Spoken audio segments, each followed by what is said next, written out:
Broadcasting live from the Business RadioX studios in Phoenix, Arizona, it's time for Phoenix Business Radio, spotlighting the city's best businesses and the people who lead them. Welcome to Arizona Local Legacies, featuring leaders in the Arizona business community, working to build a lasting impact throughout our state through doing good business. I'm your host, Thomas Barr, Executive Director of Local First Arizona. We are a statewide organization advocating for and celebrating locally owned businesses. For those of you that don't know, we're the largest local business coalition in North America, providing resources to over 3,000 small businesses, and we raise awareness about the benefits of building a strong local economy. Today, I am really excited to be joined by, I would say, my friend, James Christensen from Gateway Bank, a long time supporter and partner of Local First Arizona. James, welcome to the show. Hey, thank you so much, Thomas. It's great to be here this morning. Absolutely. So I'm really excited for this conversation for a lot of reasons, but one is that people usually are hearing me talk about why local banking is so important, but don't always have the opportunity to actually hear it from the source. So would love to learn a little, or let everyone learn a little bit, James, about you just generally, if you want to introduce yourself and let us know a little bit about your background. Sure. So have just finished my 34th year of banking. So I've been doing this since I graduated college in '86, and was fortunate enough to get to run a bank as president when I was 32 years old, and did that for about 10 years until we decided to start Gateway Bank. So there was a group of us here in the East Valley that actually the idea started getting kicked around probably late 2005. About September of '06, I started talking to this group that was thinking about forming a bank in Mesa, which is where I live. And so I decided to come on board and started up about January 1st of 2007. And Great timing. Oh, right. And then we actually opened December 3rd of '07, which was actually officially the start of the recession. So it was perfect timing. So it was a little, 8, 9, and 10 were a little interesting, but really the bank, we lost a little money in our startup phase, just getting up to size in 8 and 9, but even in 10, from 10 forward, we've been profitable, have continued to grow, and the community's really supported us. So we had 58 state charters when we opened in 2007. Now we're down to 11 in the entire state of Arizona. We're the only one in Mesa. It really is. We really have a lot of community that sought us out because we are an independent community bank. So our biggest market is Mesa, but our second largest market, and the third then would be Gilbert. Our second largest is Phoenix. And we've just continued to grow because people want to deal with a community bank, and there's just not that many of us left. So I didn't know that. You said in '07 there were 58? Yeah. How in just 13 years did we decrease to 11 now? Is that how many it is? Yeah, so it's pretty evenly split. Of that group of banks that went away, about a third of them failed during the downturn. About a third of them sold, and about a third of them rolled back up into their company that was in another state. So there's so few of us left, and obviously there's few of us left. We all know each other. We play well together, and we rarely compete with each other. It happens occasionally, but typically we're there to support each other, bouncing ideas off each other. What's working marketing wise? What are we seeing in our market? So it's fun to work with that group. Yeah. So for those that, coming into this conversation, people might not think that banking is the most interesting topic, or community banking. I think it's incredibly interesting, and one of our passions at Local First, obviously. But, if you're unfamiliar with the space, knowing that there's 11 community banks might not mean anything to you. So what is a comparable, what do other states look like? And why is that important as a number, as a person living in Arizona or as a business in Arizona? Sure. So just as an example, I've been in Arizona since '98, but I came from Kansas City. And before I came out here, Kansas had just roughly a little over 500 community banks in Kansas. Wow. So a couple of the large banks really didn't even have a presence there. E of A had started buying into the market, and and taking some market share, but the market share of B of A, Wells and Chase in Kansas is teeny tiny compared to the 75% we are in Arizona. And it's just it's a completely different market. That literally in the US, the majority of the small business loans are made by the community banks, about 60%. And as a percentage of the entire banking pie, we're a pretty small piece, but we're very active in that small business arena. And during the downturn, what you saw were the states, and not that it was the only contributing factor, but the states slowest to recover, also coincidentally for the majority, had the fewest number of bank charters, community bank charters. And part of that makes sense because when things are really bad, so Arizona was one of the states in 8, 9, and 10 getting hit really hard. So the big banks would just, it'd be easy to say we really don't want to do much in Arizona, California, some of these states that are hit really hard right now, Nevada. So they just weren't that active. They didn't have to be. And the community banks, like, I told you, we opened up the end of 2007. We never stopped lending through the downturn. We came through and actually have been very blessed, and the bank's done very well. And I think it's one of the things I've talked to the examiners a lot about is the difference between a community bank and a large bank. I mean, this is our money. This is our bank. And we have a relationship with our customers. So it's not like it's just, Thomas Barr alone. I have no idea who Thomas is. He's just one of my line items. I know Thomas. I know what's going on. And really what we've told our customers during the downturn and continue to this day is there's really only two things not to do. Don't lie to us and don't hide from us. And we're good. And we're there to support them. So we just had so few customers that I think we took back 3 pieces of property all the way through the downturn. And all of those were deed in lieu of foreclosure. We just got to the point where there wasn't anything left to do. And as amicable as you can be at that point, I think it's just that relationship. We're not looking to take a loan and throw it into special assets. The last thing I want to do is take back a company, take back a building. And it happens very, very rarely. Yeah. So how did we get here as far as such a different landscape of, banking and business? Because, holidays are coming up. I think we all have seen or watch It's a Wonderful Life and think of George Bailey and how things maybe quote unquote used to be as far as having a bank. But for most people, I guess, especially in Arizona, when you think about opening up an account or going to get an auto loan or something like that, it's such a transactional experience. How did we land in a place where there are so few community banks? So I'm not sure everyone would agree with me on this, but it does seem to me in Arizona that, and really it's a movement that's probably become more nationwide. Arizona is pretty transient anyway. And it's almost like the banks get flipped like houses do. And so you'll get an entity started, it starts doing well, or maybe just gets to the point where it's break even, then they sell it. Which I never could figure out would be a strategy. So if I came to you and said, hey, we're going to start a new bank. I know you're one of the large banks. You're not happy. We can give you way better experience. I'll bring you over. And then 8, 10, 12 years later, I sell you back to the same people you didn't like. I really didn't do anybody any good. So also, I think that's part of it. I think there's so many companies that are looking, they're talking to you about your exit strategy 2 or 3 years before you open. It's like, oh, what are you going to do when you exit? And I'm like, well, I'm not planning on exiting. I'm planning on having a team that's stronger than I am and our existing team that takes it over and continues to grow it. I mean, it'd be so fun 20, 30 years from now to see what Gateway becomes, stays independent. And you have to brag a little and say, hey, I was there when it started. Right.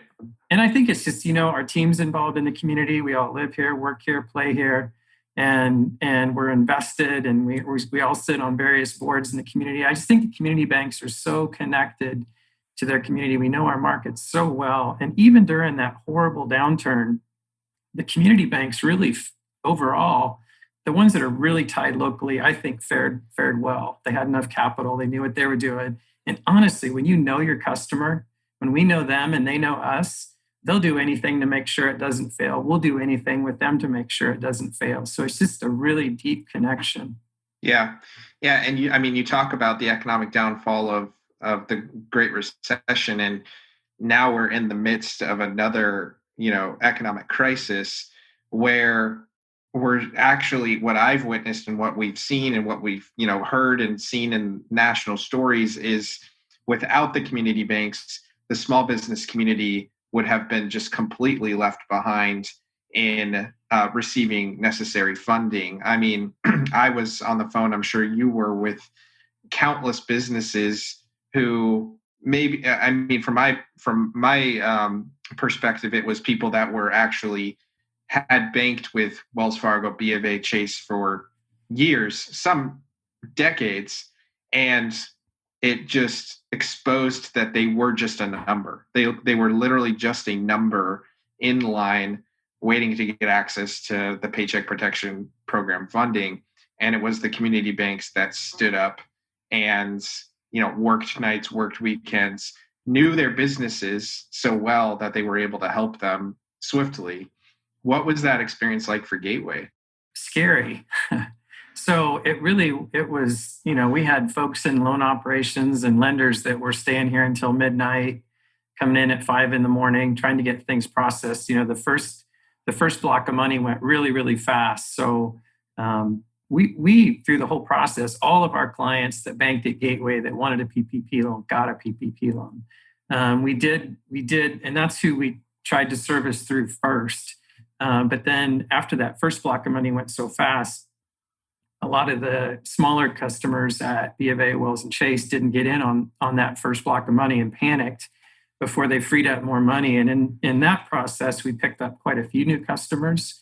I think understood at that point what it means to have a relationship and that we would take them on. And since then, we do the PPP loan, but we've opened up deposit accounts. In some cases, we've opened up lines of credit and literally moved up over all their business. We did we're about $175 million bank now. And we did about 24 million in PPP loans. We have roughly 101 million in loans. So our loan portfolio ballooned by about 25%. And that really happened in about 4 weeks. So it was a phenomenal bump and just a tremendous amount of work on the team. And they did really well. And we got really good feedback from the customers. And obviously the folks that are at larger banks that came to us were so thankful to get in on that next round. The second round, it was really all one round. It was just more money. We were surprised it lasted as long as it did. Yeah. But I think it's because so many of the really, really large customers got these enormous PPP loans at the beginning, which was eating it up really fast. So it was, I guess there could be a second round of PPP depending on what goes on. We're hoping that we head in the right direction, but it was really a chance for us to shine. And I think not only Gateway, but really the other community banks and local credit unions really worked incredibly hard. All of them did. Yeah, it really was what I just said is it's this time of crisis has exposed who people and who businesses and especially banks really are, and who they always are, right? It's just now exposed what you do in a time of crisis. So I know I witnessed that. I wanted to shift direction a little bit and ask a little bit about Gateway's commitment to social justice and equity. I know that you're really proactive about being really intentional about the people that you serve in the community and your commitment to communities of color and businesses of color. And traditionally, if you're reading stories or books about the advancement of large financial institutions, there's like we have the Federal Community Reinvestment Act in place to make sure that Black and brown communities aren't redlined and things like that. And so I'm wondering from your perspective, if we could hear a little bit about Gateway's commitment to communities of color through the work that you do. Sure. I would really say a lot of it started with, first of all, I think it's just in our DNA. I think it's who we are. But one of the things we realized after we were open 3 or 4 years was we didn't have an incredibly diverse staff. And we've worked really hard on that over the last several years. So really the makeup of our Gateway team looks like the population of Arizona. Hmm. And so we have the diversity on our team. And with that diversity, we all have access to different circles. And it really opened up, opportunities for us to serve all communities. And we have worked really hard with the African American community. We've worked hard with the Hispanic community, and really tried to make inroads. Not to say, hey, this is what we do. It's just like, we really don't have a, here's what our customer looks like. It's we're open, literally open to all. And I think our diverse staff is really made for a diverse portfolio and the type of folks we do business with. And I really think at that point, once you get in and meet somebody, even if I'm part of that team, I think it's just that I think color disappears as soon as the door opens, and all that goes away, and it's just like, hey, we're here to make you succeed. What can we do? And I don't know. We were talking a couple of weeks ago about our staff and the diversity of our team, and I look at it, I'm like, in my opinion, we've created the dream team. And it's one of the highest performing banks in the country. I think by deposits.com, we were ranked 32nd in the whole US out of the 5,000 community banks. Wow. And because of that diverse team that we have, it's just been so much fun. Every day I still, I've been doing this for, like I said, over 34 years, and I'm still excited to come into work every day. And I still love to meet new clients and see what they do. And whether we're dealing with somebody and we've made loans on food trucks, we've made multi-million-dollar loans for acquisitions and everything in between. It's so fun. And really not having a minimum loan amount too. You can have access to me, whether it's a $15,000 loan or a $3 million loan. And I look at some of my larger customers I have today that I've dealt with for years and years and years. It started out as a 1 or 2 person shop that now employ 30, 40, 50, 100 people. And just being a piece of that journey with them along the way is so much fun. And I think that's where a community bank really fits in is I don't look at it as you have a banking service. I look at it as we're part of the team. We're one of the team members they have. That's really cool. So I want to go back to and I've been waiting to ask this, but I want to go back to the 34 years in banking. How does one become the president of a bank at 32 years old? I think part of it's, I shouldn't say it, part of it was probably luck, being at the right place at the right time. But, really, I started out right out of college, I started into a training program at a bank in Kansas City. And it was really meant to train you in every different area of the bank. And it's a 2-year program. And I was about 15 months into the program. And about the only thing it didn't lead you into was commercial banking. And after a little while, I'm like, I know I'm getting trained on retail banking. I'm getting branch management and loan operations and all these different areas, which is great to learn all the ins and outs of banking. But I said, I really want to be a commercial lender. And they're like, well, that's not what this is leading to. And I'm just like, well, can we go that way? So that's when I became a credit analyst, my second year of banking. And then I think my third year, I was an assistant VP in lending and just took off from there. I had a couple of good opportunities, and I've always been sales driven. And since I was a kid, even when you're, whether it was a church project or community project where you're trying to raise the most money, I was always like, I didn't want to be number one. I wanted to be like 3 times better than the next one. So it's just a little competitive. And so I was fortunate to pick up some really amazing customers right out of the gate when I started lending. And that grew as I moved through I just changed jobs a few times in my career. And that moved with me. And then by the time I was 32, I actually, when I went to that bank, that was part of the pull, was that within 4 or 5 years, I might have the opportunity to be the president. Well, a year after I got there, the CEO left, and the owner came in and said, well, are you ready? And I'm like, ready for what? And he said, are you ready to be the president CEO? I'm like, sure. So literally within 2 weeks of me taking over as president and CEO, the regulators called and said, hey, we have an upcoming exam. And they knew I had just taken over and I was new and all that. and supposedly we were getting like the toughest regulator they had. And he came, and he and I really hit it off. We had a good exam, and I think from there built a really good relationship with the examiners over the years, and that really led into being able to be on the board to start Gateway. Was having 10, 11 years of CEO experience before I came here, and knowing, the ins and outs, how to work with examiners, what we needed to do to go from point A to point B. So I think part of it was being at the right place at the right time. And part of it was I've always worked really, really hard. And, first one there, last one gone. As I'm getting more mature in my career, I'm learning how to regulate my hours better than I used to. But really, I think it was just having that drive.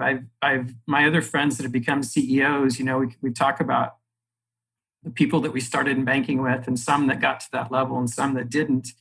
And the other piece is I think it's just asking for it and applying for it. And having the guts to say, I think I can be a VP. I think I can be a president.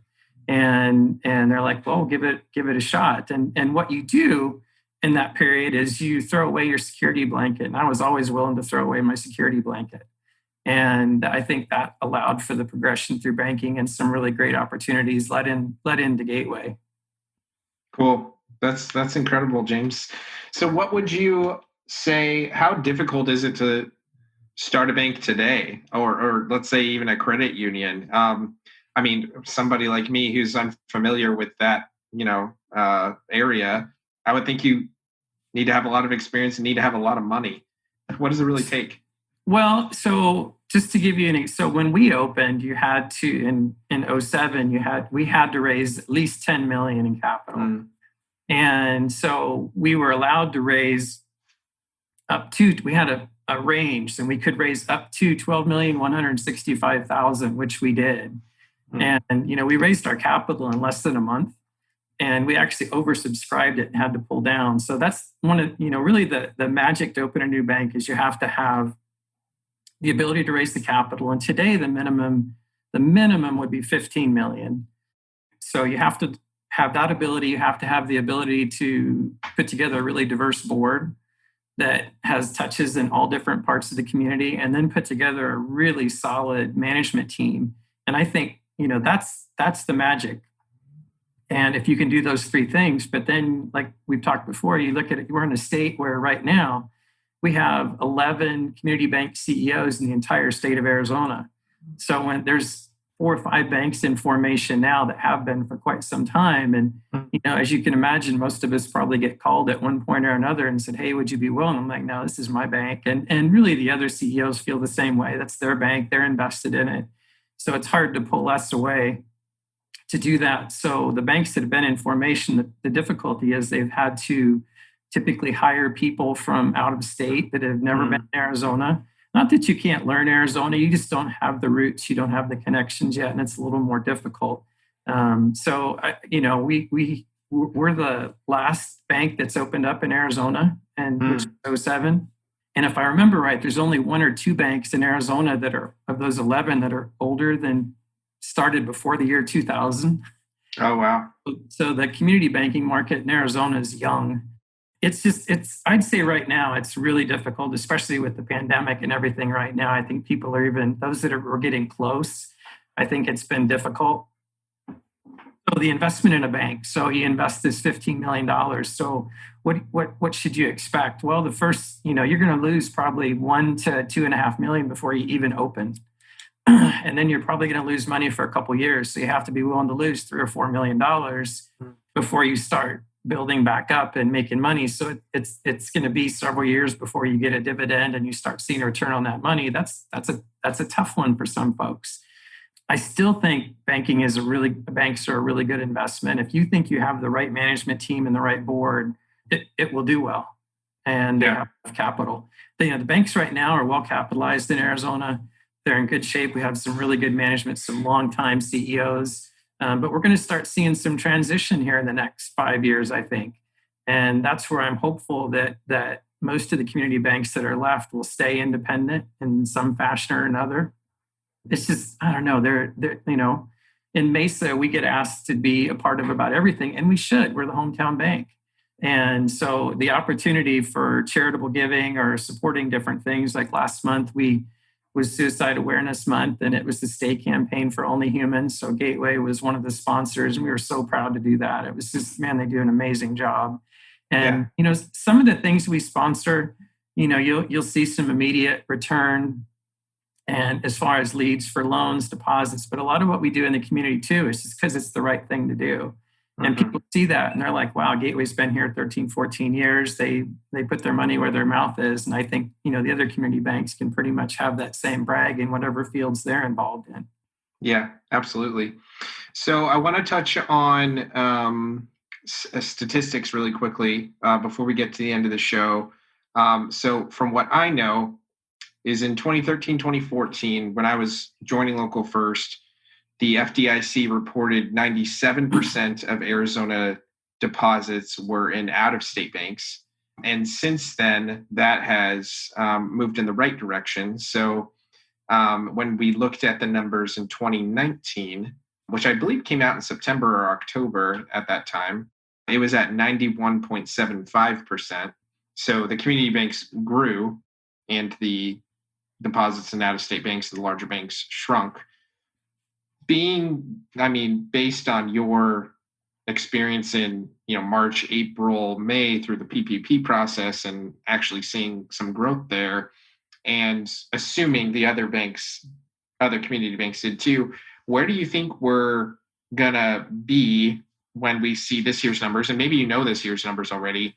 And where do you think we're gonna be next year should the trend continue? Yeah, I'm hopeful that the community banks will have at least 10% by the end of 2020, which really, when you look at the numbers, that's for as few banks as there are, that's a pretty good shift to go from 2 or 3% to 10%. Yeah. And you can tell we've dropped all these community banks have fallen off, but the ones that have stayed independent and local have all thrived. We looked at the numbers through June 30th. And all of the community banks had a big balloon in their assets and liabilities, in their notes and their deposits through Q2, which would have picked up the PPP. So I think you're going to see I don't think you will see a significant growth in community bank assets across the board. I think all the community banks, all the credit unions were going around the clock. I think, rightly so. Everybody tried to handle their own customers first, but then we really picked up a lot. And pretty much those all came from the three big banks for the most part. Yeah, I think so too. I can't tell you the number of emails I got saying I can't wait to leave Chase. So, hey, we like those emails. So I love them too. If you are a business out there and you're sick and tired of your bank and you like what you've heard from James today, James, how could somebody get in touch with you and your team to learn more about moving their money or doing business with you? Sure, absolutely. So you can give us a call at the bank at 480-358-1000, or you can also check us out on our website, which is www.gcbaz.com. And, one of the things we tried to do on the website is we've tried to take the mystery out of what you get asked on a commercial loan. So when you go under business loans on our website, you'll see our documentation checklist, and it has everything we're going to ask for, along with all the related forms. And it's just a really easy process. So, and we can walk anybody through that. And, the folks that have never done it before, we're happy to walk you through that. Or some of them are used to the drill and can go through it right away. And it's just, when you talk about meeting us, I had one of my cool experiences I had at the first part of the week was one of my longtime clients has a 16-year-old son that's very entrepreneurial, and he's buying a couple motorcycles. And he said, hey, can I have my son come in? I'm not going to come in with him. I want him to come in and see what it's like to talk to you, work through a relationship. He has so many businesses that he's already involved in at 16 years old. I mean, he buys and sells and has created an amazing income stream for a 16-year-old. But really, it's so, he's like, now you've started building a relationship with James. So as he's just 16 years old, but by the time he's 18, 19, 20, 21, I'm already going to have known him for several years. And as he's getting into new ventures, it's just going to be fun to work with him on whatever he does. And when I meet people like that, you can just tell right away if somebody's an entrepreneur. And he was, and I think I was excited talking to him as he was talking to me. And I'm like, this is so cool to talk to a 16-year-old that's that focused. And I think that's true for anybody is, even if you're 1, 2, 3 years away from needing a loan, just to come in and start getting to know us, and we'll start working with you. And then we've already got that history built up, and our team stays around. So when you talk to us now or 2 years or 3 years from now, you're talking to the same people. And I think that consulting relationship we have with our clients is really the major glue. Yeah, I agree. And I love that you're sharing that, because that's what I typically share. There's a business with Local First who doesn't bank with Gateway, but banks with another small community bank that they met at our annual Move Your Money community banking events when they were launching their business 7 years ago. They're called Keep It Cut. At the time, they were opening up a membership-based haircutting salon. And when it went time for them to try to expand, they went to their bank, which was Chase at the time, for a loan, got denied, and remembered, hey, I met that guy from the local bank at the Local First event. Why not give him a call? Brought him in, sat him down, ended up funding them. They're now at 7 locations throughout Greater Phoenix now.